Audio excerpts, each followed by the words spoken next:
Digital युग ने आज के युवाओं को तेज रफ्तार और नई संभावनाओं का रास्ता दिया है। सोशल मीडिया, मैसेजिंग एप्स और डेटिंग प्लेटफॉर्म ने न सिर्फ दोस्ती और मनोरंजन को आसान बनाया, बल्कि आय के नए तरीके भी खोले। इसी माहौल में देह व्यापार ने भी अपना चेहरा बदला है। अब यह गली कूचों से निकलकर मोबाइल स्क्रीन और वीडियो कॉल तक पहुंच चुका है। सोशल मीडिया पर लोगों को सेक्स ट्रैप में फंसाया जा रहा है। ऐसा करने वाले रील्स, पोस्ट, चैट या डेटिंग एप्स हर तरह के टूल का इस्तेमाल कर रहे हैं। डिजिटल ठगी का यह नया मॉडल तेजी से पांव पसार रहा है। जय हिंद, नमस्कार दोस्तों, स्वागत है आपका आपके अपने YouTube चैनल क्राइम सफरनामा में। अब देह व्यापार की पुरानी तस्वीरें पीछे हो चुकी हैं। पहले जहां लड़कियों को मजबूरी या लालच देकर इस धंधे में लाया जाता था, वहीं अब कई लड़कियां खुद सोशल मीडिया के जरिए सेवा देने का ऑफर डालती हैं। इंस्टाग्राम, टेलीग्राम, डेटिंग एप्स, यहाँ तक कि निजी मैसेजिंग प्लेटफॉर्म पर वे अपने प्रोफाइल बनाती हैं।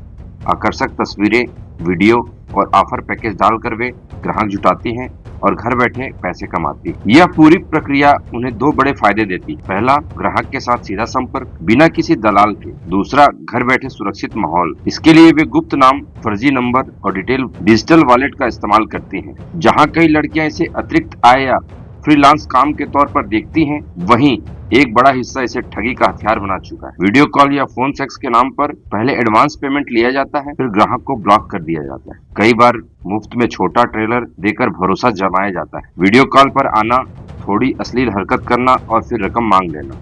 इसके बाद खेल खत्म, ग्राहक का पैसा गायब और नंबर ब्लॉक। कई मामलों में ग्राहक की स्क्रीन रिकॉर्डिंग करके ब्लैकमेल भी किया जाता है। पुलिस को भी इस नए कारोबार की भनक है, लेकिन वर्चुअल प्लेटफॉर्म पर सब कुछ गुमनाम होने के कारण कार्रवाई मुश्किल हो जाती है।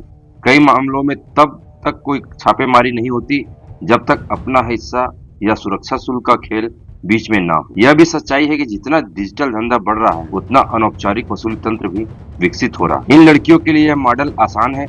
न जगह बदलने की जरूरत, न दलालों का नेटवर्क, न बड़े खर्चे, सब कुछ मोबाइल पर। विज्ञापन, सौदे, भुगतान और ग्राहक गुप्त पहचान। डिजिटल वॉलेट और VPN जैसे साधन उन्हें और भी सुरक्षित महसूस कराते हैं। इस कारोबार का सबसे दिलचस्प पहलू यह है, बहुत बार असल सेवा देने की नौबत ही नहीं आती। केवल वादा करके एडवांस पेमेंट वसूलना, वीडियो बनाना और ब्लैकमेल करने की असली कमाई बन जाता है। यानी देह व्यापार अब केवल यौन सेवा का नहीं, बल्कि साइबर ठगी और वित्तीय जाल का भी रूप ले चुका है। ग्राहक अक्सर गोपनीयता के कारण शिकायत नहीं करते। उन्हें डर होता है कि परिवार या समाज में बदनामी होगी।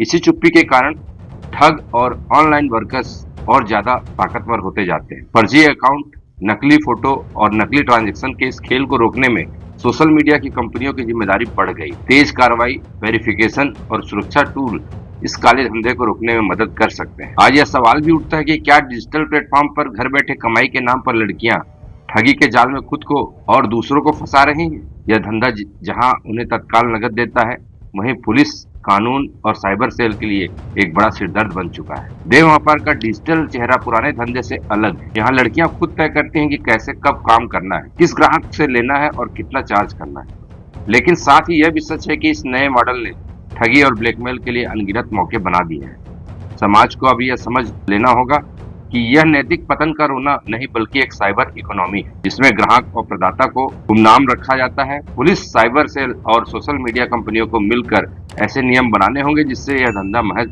साइबर क्राइम में तब्दील न हो और पीड़ित लोग सुरक्षित तरीके से अपनी शिकायत दर्ज करा सकें।